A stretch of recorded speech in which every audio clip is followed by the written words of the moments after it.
स्वागत नहीं करोगे आप हमारा? नहीं। सो हेलो एवरीवन, कैसे हैं आप सब। Welcome to our YouTube channel Sports Circuit. आज की वीडियो में हम बात करेंगे LNIP में जो MPED कोर्स होता है उसके बारे में। लास्ट ईयर जो कट ऑफ गई थी 2024 के अंदर MPED कोर्स की, तो काफी सारे स्टूडेंट्स का डाउट आ रहा था कि जो लास्ट ईयर की कट ऑफ है उसके बारे में बात करिए, उसके बारे में वीडियो बनाइए। तो मैंने सोचा आज एक वीडियो बना देते हैं। तो मैंने अभी यहाँ पे जो आपको सामने स्क्रीन पे शो हो रही है लिस्ट, वो लास्ट ईयर MPED 2024 की कट ऑफ है। तो आज की वीडियो में हम बात करेंगे कि ग्वालियर वाले सेंटर पे एंड गुवाहाटी वाले सेंटर पे कितनी सीट्स हैं MPED कोर्स के अंदर और कितने मार्क्स आपके बन रहे हैं। ठीक है, जब भी आप कैलकुलेट करेंगे, जब आपका PFT और स्किल टेस्ट हो जाएगा उसके बाद जब आप कैलकुलेट करेंगे तो कितने मार्क्स पे आपका एडमिशन हो जाएगा। लास्ट ईयर मिनिमम कितने मार्क्स थे, कौन सी कैटेगरी में, ग्वालियर वाले सेंटर के लिए, गुवाहाटी वाले सेंटर के लिए, और भी कई सारी चीजें हम आज की वीडियो में डिस्कस करेंगे। तो चलिए अभी हम अपनी वीडियो को स्टार्ट करते हैं। यदि आप न्यू है तो प्लीज चैनल को सब्सक्राइब कर लीजिए फॉर मोर इन्फॉर्मेशन। तो सबसे पहले हम बात करते हैं 2024 के कट ऑफ के बारे में। देखो, यदि आपको ये पूरी PDF चाहिए तो मैंने इसको टेलीग्राम पे अपलोड कर रखा है, वहां से आप इसको डाउनलोड कर सकते हैं। और टेलीग्राम ज्वाइन करने के लिए हमारे डिस्क्रिप्शन बॉक्स में लिंक मिल जाएगा, तो आप वहां पर जाके इसको ज्वाइन कर सकते हैं और वहां से इस PDF को डाउनलोड कर सकते हैं और इजीली वहां से देख सकते हैं। ठीक है, वरना मैं इस वीडियो में सारी चीजें क्लियर कर दूंगा और कोई भी यदि आपका डाउट रहता है तो आप वो मेरे को कमेंट बॉक्स में पूछ सकते हैं। ठीक है, तो सबसे पहले हम बात करेंगे जो MPED में कितनी सीट्स हैं। सबसे पहले ये देख लेते हैं। तो ग्वालियर सेंटर पे टोटल 80 सीट्स हैं एंड गुवाहाटी वाले सेंटर पे टोटल 40 सीट्स हैं। मतलब जो टोटल दोनों सेंटर को मिला के जो सीट बनती है 120 सीट्स हैं MPED कोर्स के अंदर। अभी CUT PG हो चुका है, रिजल्ट वगैरह आ गया है। अभी जो अपकमिंग हमारा होने वाला है वो फिजिकल टेस्ट और स्किल टेस्ट होने वाला है। लास्ट ईयर तक फिजिकल फिटनेस टेस्ट नहीं होता था, बट इस बार से LNIP ने MPED कोर्स में भी फिजिकल फिटनेस टेस्ट भी मांगा है, तो वो आपको क्वालिफाई करना मैंडेटरी है। जो फिजिकल फिटनेस टेस्ट है वो आपका 400 मार्क्स का होगा, वो मेरिट के अंडर काउंट नहीं होगा। ठीक है, तो 400 में से कम आपको 240 मार्क्स लेके आने हैं। मतलब 400 का जो टोटल रहेगा उसका 60% यदि हम करते हैं तो 240 बनेगा general, EWS and OBC category वाले स्टूडेंट्स को। तो कम से कम यदि आपका 240 है तब आप क्वालिफाई कर जाएंगे PFT, 240 से कम है तब आप क्वालिफाई नहीं कर पाएंगे। यदि मैं SC और ST की बात करूं तो 55% चाहिए होगा टोटल। यदि 55% 400 का करते हैं तो 220 बनेगा।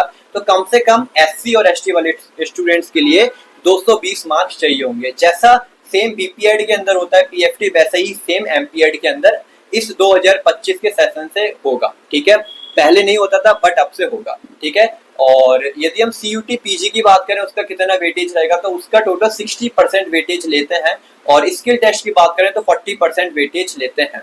ठीक है, तो यदि आपको ये जानना है कि किस तरीके से आप कैलकुलेट कर सकते हैं तो इसके रिगार्डिंग मैं एक सेपरेट वीडियो बना दूंगा कि किस तरीके से आपको मेरिट को कैलकुलेट करना है। LNIP किस तरीके से आपके जो मार्क्स है वो लेता है, वो सारी चीजें हम अलग वीडियो में बात करेंगे। यदि आपको वो चाहिए तो आप मेरे को कमेंट बॉक्स में बता सकते हैं। फिलहाल हम कट ऑफ के रिगार्डिंग आज बात करने वाले हैं कि 2024 में कौन सी कैटेगरी में कितने मिनिमम मार्क्स पे एडमिशन हो गया था।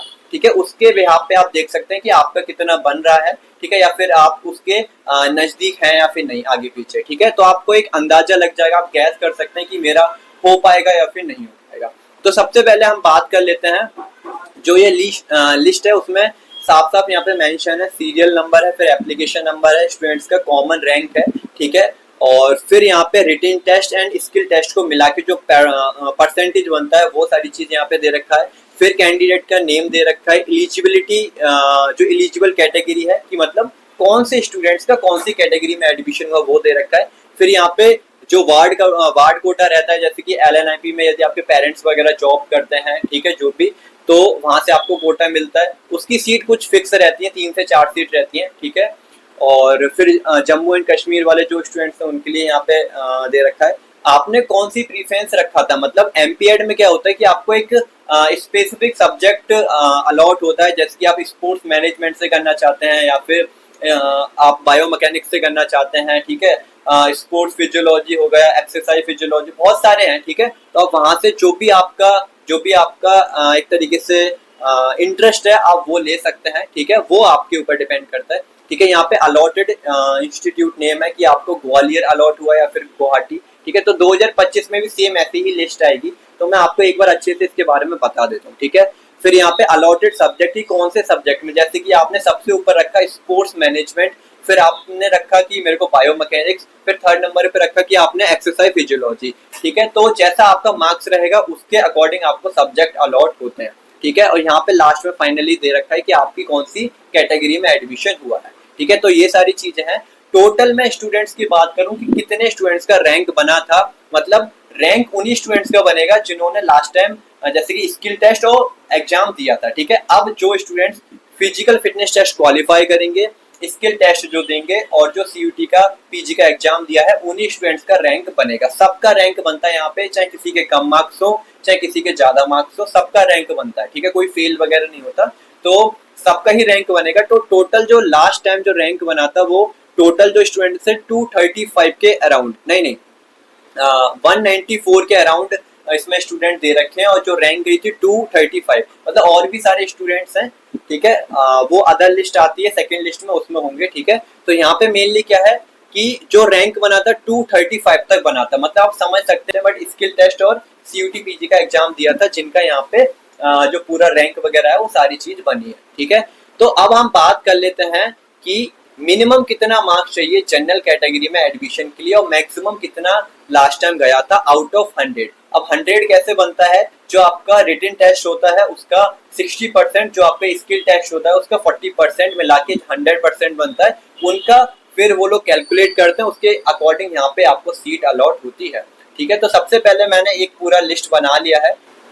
हाँ देखो, ये मैंने यहाँ पर ओपन कर लिया है, ठीक है। आई होप आप सभी को यहाँ पे दिख रहा होगा, ठीक है। तो सबसे पहले हम बात कर लेते हैं टोटल सीट्स, जो कि मैंने बता दी 120 सीट्स हैं, ठीक है। जनरल कैटेगरी में कितनी जो मैक्सिमम मार्क्स थे वो कितने आए थे, एक बार मैक्सिमम के ऊपर बात कर लेते हैं, फिर मिनिमम के ऊपर बात कर लेंगे। बेसिकली आपको जो मतलब है वो मिनिमम से है कि कितने मिनिमम मार्क्स पे आपका एडमिशन हो गया, ठीक है। तो सबसे पहले आउट ऑफ 100 में से हम मैक्सिमम की बात करें तो जनरल में 84.07 गया था आउट ऑफ 100 में से, ओबीसी में 85.2 गया था, मतलब जनरल से ज्यादा।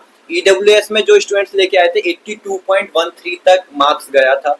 एससी में बात करें तो 72.6 तक गया था, ठीक है। और एसटी में बात करें तो 71.8 मार्क्स स्टूडेंट ने जो टॉप किया था एसटी कैटेगरी में वो ये थे 71.8, एससी में 72.6, ईडब्ल्यूएस में ये, ओबीसी में ये, जनरल कैटेगरी में ये सब टॉपर है जिनका रैंक 1 था इन कैटेगरी में, मतलब अपनी अपनी कैटेगरी में, ठीक है। अब हम बात करते हैं कि जो मिनिमम कितने मार्क्स पे ग्वालियर मिल गया था और मिनिमम कितने मार्क्स पे गुवाहाटी मिल गया था, ठीक है।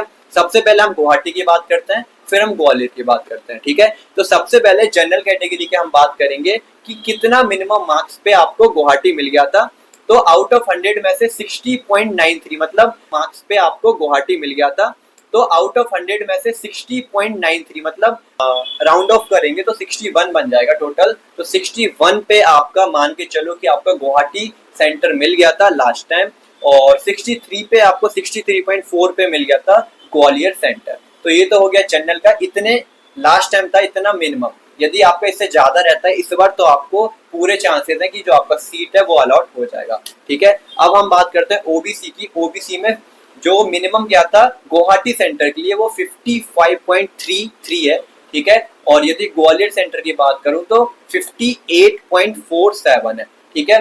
तो ये देख लिए आपने ग्वालियर पे कितना है, गुवाहाटी पे कितना है, ज्यादा डिफरेंस नहीं है, बस 3% का डिफरेंस है यहाँ पे, ठीक है। और ईडब्ल्यूएस की कैटेगरी की हम बात करें तो 59.9, मतलब राउंड ऑफ करेंगे तो ये बन जाएगा 60, मतलब 60 के समथिंग मिनिमम मार्क्स पे हो गया था, गुवाहाटी मिल गया था। और यदि हम ग्वालियर की बात करें तो ईडब्ल्यूएस कैटेगरी में जो मिनिमम मार्क्स थे वो 62.6 थे।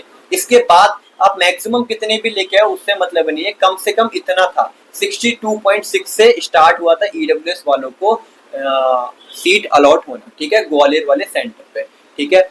यदि मैं एससी की बात करूं तो एससी पे 44.07 पे आपको गुवाहाटी सेंटर मिल गया था। और यदि मैं ग्वालियर की बात करूं तो 45 पे ग्वालियर सेंटर अलॉट हो गया था लास्ट टाइम स्टूडेंट्स को, ठीक है। यदि मैं एसटी कैटेगरी में बात करूं तो एसटी कैटेगरी में 39.2 मिनिमम परसेंटेज पे, ठीक है, आउट ऑफ 100 में से मिल गया था आपको गुवाहाटी सेंटर, और 52.6 पे आपको ग्वालियर सेंटर मिला था लास्ट टाइम स्टूडेंट्स को। ये जो पूरा मैंने डाटा बनाया है, वो जो मैंने अभी आपको लिस्ट दिखाया था, जो आप मेरे टेलीग्राम से डाउनलोड कर सकते हैं, उसमें सारी चीजें मेंशन है, वहां से मैंने पूरा एनालाइज करा है, तब ये जाके पूरा बनाया है। तो मिनिमम मार्क्स आपको इतने चाहिए कि आपका इतना आ जाएगा तो आपके चांसेस बन जाएंगे इस बार कि आपको ग्वालियर या फिर गुवाहाटी मिल जाएगा। यदि आप कैलकुलेट कर सकते हैं अपनी मेरिट को तो बहुत अच्छा है, बट ये सब आप तभी कर पाएंगे जब आपका स्किल टेस्ट और ये सारी चीजें हो जाएगा तब, ठीक है।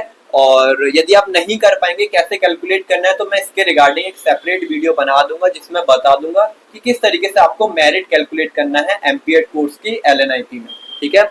तो ये सारी चीजें हमने आज की वीडियो में क्लियर किया। आई होप आपको समझ में आया होगा कि कितने मिनिमम मार्क्स चाहिए गुवाहाटी के लिए और कितने मिनिमम चाहिए ग्वालियर सेंटर के लिए एमपीएड कोर्स में। जो वेटेज रहता है वो 40 और 60 रहता है, मतलब 40% आपका स्किल टेस्ट एंड 60% आपका सीयूटी का एग्जाम, मतलब यहाँ पे रिटन एग्जाम को ज्यादा वेटेज देते हैं, ठीक है। तो आई होप आपको समझ में आया होगा। वीडियो जरा भी इंफॉर्मेटिव लगी हो तो चैनल को सब्सक्राइब करें एंड वीडियो को लाइक करें, और मिलते हैं हम नेक्स्ट वीडियोस में। अभी के लिए बाय बाय।